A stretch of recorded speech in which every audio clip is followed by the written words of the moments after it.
Hello everyone, I hope all are feeling well. और इस video में हम लोग जानेंगे आखिर जुडिशियल रिफॉर्म होता क्या है। What is the use of judicial reform, what is the importance of judicial reform. न्यायिक सुधार से आज से किसी देश की न्यायपालिका का राजनीतिक ढंग से पूर्णतः या आंशिक परिवर्तन करना है। न्यायिक सुधार विधिक सुधार का एक हिस्सा है। विधिक सुधार में न्यायिक सुधार के साथ कानूनी ढांचे में परिवर्तन, कानूनों में सुधार, कानूनी शिक्षा में सुधार, जनता में विधिक जागरूकता लाना, न्याय का त्वरित एवं सस्ता बनाना आदि भी शामिल है। न्यायिक सुधार का लक्ष्य न्यायालयों में सुधार, वकालत में परिवर्तन, दस्तावेजों का रख रखाव आदि सम्मिलित है। न्यायिक संस्था और विधि का शासन आधुनिक सभ्यता और लोकतांत्रिक शासन की आवश्यकता है। यह महत्वपूर्ण है कि न्याय प्रदान करने के प्रभावित तंत्र को सुनिश्चित करने के जरिए न्याय तंत्र और विधि के शासन में लोगों की आस्था न सिर्फ परिलक्षित है बल्कि उसे बढ़ाने के साथ साथ उसे हासिल करने का यह सरल रास्ता भी है। न्यायिक सुधार के प्रमुख अंग ये हैं: सर्वसामान्य बुद्धि, कॉमन लॉ के स्थान पर विधि का संहिताकरण, निक्विजेशन प्रणाली से आगे बढ़कर वाद प्रतिवाद प्रणाली, एडवर्सियल प्रणाली लागू करना, न्यायिक स्वतंत्रता को और अधिक मजबूत करना, न्यायिक परिषदों द्वारा या नियुक्ति की प्रक्रिया को और अधिक पारदर्शी बनाकर यह सुनिश्चित आयु के बाद न्यायाधीशों को अनिवार्य रूप से सेवानिवृत्त करना आदि है। भारत के संदर्भ में अगर न्यायिक सुधार की बात करें तो दशकों से भारतीय न्याय तंत्र में सुधारों की आवश्यकता महसूस की जा रही है, क्योंकि सस्ता एवं शीघ्र न्याय कुल मिलाकर भ्रामक रहा है। अदालतों में लंबित मामलों को जल्दी निपटाने के उपायों के बावजूद 2,50,00,000 मामले लंबित हैं। विशेषज्ञों ने आंसर प्रकट की है कि न्याय तंत्र में जनता का भरोसा कम हो रहा है और विवादों को निपटने के लिए अराजकता एवं हिंसक अपराध की शरण में जाने की प्रवृत्ति बढ़ रही है। वे महसूस करते हैं कि इस नकारात्मक प्रवृत्ति को रोकने, इसके रुख को पलटने के लिए न्याय तंत्र में लोगों को भरोसा तुरंत बहाल करना चाहिए।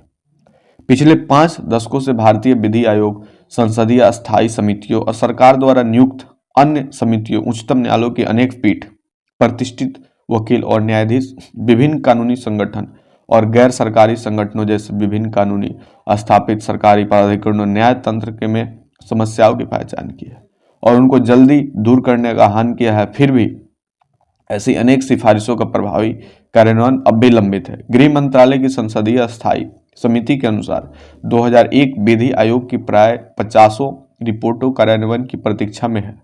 न्यायिक सुधारों का कार्यान्वयन नहीं होने के कारणों में से एक के रूप में न्याय तंत्र को कम बजटीय सहायता का भी उल्लेख किया जाता रहा है। 10वीं पंचवर्षीय योजना 2002 और 2007 के दौरान न्याय तंत्र के लिए 700 करोड़ रुपए आवंटित किए गए थे, जो कुल योजना व्यय लगभग बात करें तो 8,93,183 करोड़ रुपए का 0.078% था। 9 पंचवर्षीय योजना के दौरान वो आवंटन कम था, जो सिर्फ 0.07% था। यह माना गया है कि इतना अल्प आवंटन न्याय तंत्र की जरूरतों को पूरा करने के लिए भी अपर्याप्त है। यह कहा जाता है कि भारत अपने सकल घरेलू उत्पाद का सिर्फ 0.2% ही न्याय तंत्र पर खर्च करता है। प्रथम राष्ट्रीय न्यायिक वेतन आयोग के अनुसार एक को छोड़कर सभी राज्यों ने अधीनस्थ न्याय तंत्र के लिए अपने संबंधित बजट का 1% से भी कम उपलब्ध कराया है, जो अधिक संख्या में लंबित मामलों से पीड़ित है। परंतु संसाधनों का अभाव ज्यादातर नागरिकों, खासतौर पर उन वंचित तबकों को न्याय या किसी अन्य मूल अधिकार से इनकार करने का कारण नहीं हो सकता, जिनकी स्पष्ट कानूनी और प्रभावी बाधा के रूप में कार्य करने वाली उच्च लागत के कारण न्याय तथा सीमित पहुंच है। न्याय में देरी न्याय से इनकार है कि इस बात को मानते हुए उच्चतम न्यायालय की संवैधानिक पीठ ने रामचंद्र राव बनाम कर्नाटक यानी कि 2002 मामले में हुसैन आरा मामले की इस बात को दोहराया कि शीघ्र न्याय प्रदान करना आपराधिक मामलों में के तौर पर और अधिक शीघ्र राज्य का संवैधानिक दायित्व है तथा संविधान की प्रस्तावना और अनुच्छेद 21, 19, 14 तथा राज्य के निर्देशक सिद्धांतों से भी निर्गमित न्याय के अधिकार से इनकार करने के लिए धन या संसाधनों का अभाव कोई सफाई नहीं है। यह समय की मांग है कि भारतीय संघ और विभिन्न राज्य अपने संवैधानिक दायित्वों को समझे और न्याय प्रदान करने के लिए तंत्र को मजबूत बनाने की दिशा में कुछ ठोस कार्य करें। अनेक प्रमुख कारकों में पिछले दशकों से न्याय तंत्र के बुनियादी ढांचों में सुधार लाने की उपेक्षा, न्यायाधीशों की रिक्तियों को भरने में असाधारण देरी और आबादी एवं न्यायाधीशों के बीच बहुत निम्न अनुपात शामिल है। न्याय तंत्र के कार्य निष्पादन को सुधारने के लिए इन कारकों पर तुरंत ध्यान देने की जरूरत है। 120वें विधि आयोग की रिपोर्ट में इस बात की ओर संकेत किया गया है कि भारत दुनिया में आबादी एवं न्यायाधीशों के बीच सबसे कम अनुपात वाले देशों में से एक है।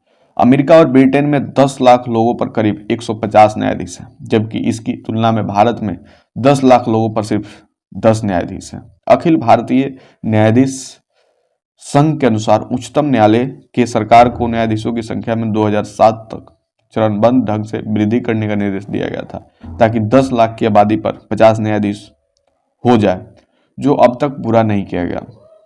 न्यायाधीशों की अनुमोदित रिक्तियों की भरने के लिए बहुत कुछ करने की जरूरत है। केवल प्रक्रियागत देरी के कारण न्यायाधीशों के 25% पद खाली पड़े हैं। उच्च न्यायालयों में 6 जनवरी 2009 को 886 न्यायाधीशों की नियुक्ति की मंजूरी थी, मगर वहां सिर्फ 608 न्यायाधीश कार्य कर रहे थे, जिस पर स्पष्ट है कि न्यायाधीशों के 278 पद रिक्त पड़े थे। इस प्रकार 1 मार्च 2007 को 11,767 अधीनस्थ न्यायाधीश कार्य कर रहे थे और 2710 पद रिक्त पड़े थे।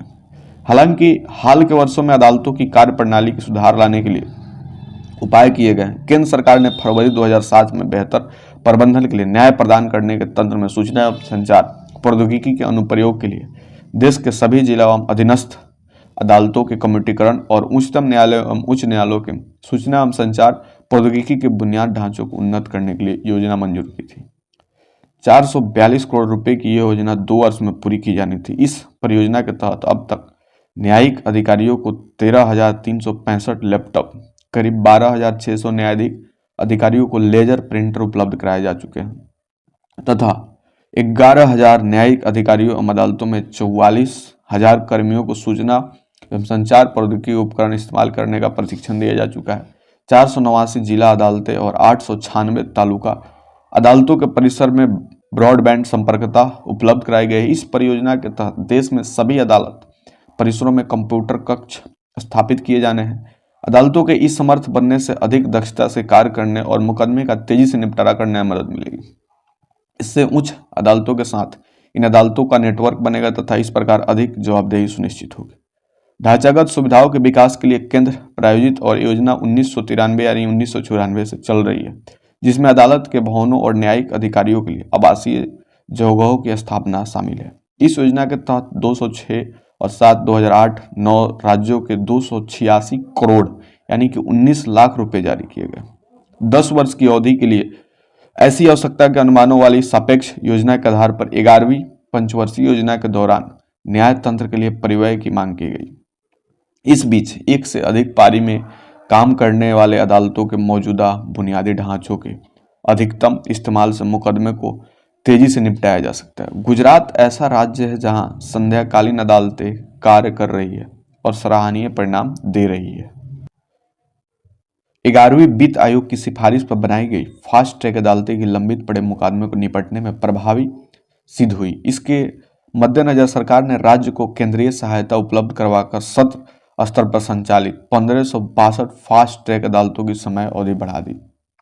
केंद्रीय विधि मंत्रालय के अनुसार इन अदालतों में 28,49,000 मुकदमे स्थानांतरित किए गए थे, जिनमें 21,83,000 का निपटारा हो चुका है। केंद्र सरकार का ग्रामीण आबादी को उसके घर पर ही न्याय प्रदान करने के लिए ग्राम न्यायालय अधिनियम 2008 के तहत पंचायत स्तर पर 5,000 से अधिक ग्राम न्यायालय स्थापित करने का प्रस्ताव है। इन अदालतों में सरल एवं लचीली प्रक्रिया अपनाई जाएगी ताकि इन मुकदमों की सुनवाई और निपटारा 90 दिन के भीतर किया जा सके। वैकल्पिक विवाद निवारण का सहारा लेने से विवाचन, बातचीत, सुलह और मध्यस्थता के जरिए लंबित मामलों में कमी लाने में बहुत मदद मिल सकती है। अमेरिका और कई अन्य देशों में विवाद समाधान तंत्र के रूप में वैकल्पिक विवाद निवारण बहुत सफल रहा। भारत में भी विवाचन सुलह अधिनियम 1996 पहले से ही है और सिविल प्रक्रिया संहिता को भी संशोधित किया गया है। हालांकि पर्याप्त संख्या में प्रशिक्षित मध्यस्थता एवं सुलह कराने वाले न होने से इन उपायों पर बुरा असर पड़ता है। न्याय की मुख्य धारा में वैकल्पिक तंत्र को विकसित करने के मद्देनजर न्यायिक अधिकारियों और वकीलों को प्रशिक्षित करने की जरूरत है। इन सभी उपायों और सुदृढ़ करने का इनका विस्तार करने की आवश्यकता है, लेकिन सुधारों को अमली जामा पहनाने भावी आवश्यकताओं को जहन में रखना होगा, क्योंकि शिक्षा के प्रसार के फलस्वरूप अपने कानूनी अधिकारों के बारे में समाज के और अधिक तबकों के जागरूक होने से भविष्य में मुकदमेबाजी और बढ़ेगी। सरकार को समग्र न्याय प्रक्रिया को भी दिमाग में रखना होगा, जो मुकदमों को निपटाने में बाधा डालने के लिए अंतहीन जीरा संबंधी अपील और देरी करने वाले वकीलों की भूमिका को अनुमति देती है। न्याय में देरी को कम करने के जरिए वाद प्रक्रिया और सिविल प्रक्रिया में बदलाव लाने की आपराधिक प्रक्रिया संहिता संशोधन 2002 के बावजूद स्थिति अब भी संतोषजनक होने से कोसों दूर है। तुच्छ मुकदमेबाजी के मसले में भी निपटना होगा और लागत में अत्यधिक वृद्धि करना इसका एक रास्ता हो सकता है। पुलिस जांच तंत्र को मजबूत और आधुनिक बनाने की जरूरत है, जिससे न्याय तंत्र पर बोझ कम हो। न्याय प्रदान करने के तंत्र में सभी जटिलताओं और सूक्ष्म अंतरों पर साक्ष्यवादी रूप से विचार करने से यह बेहतर स्पष्ट है। न्याय तंत्र में पारदर्शिता और जवाबदेही सुनिश्चित करने के लिए वर्तमान संकट एवं त्रुटियों पर विचार करना होगा।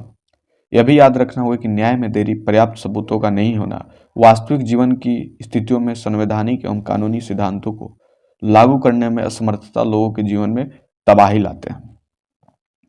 तो ये था आपका जुडिशियल रिफॉर्म, और आशा करते हैं बहुत सारी इन्फॉर्मेशन मिला होगा इस वीडियो में, और जल्दी मिलते हैं कोई और नए टॉपिक को लेके। तब तक के लिए बाय बाय।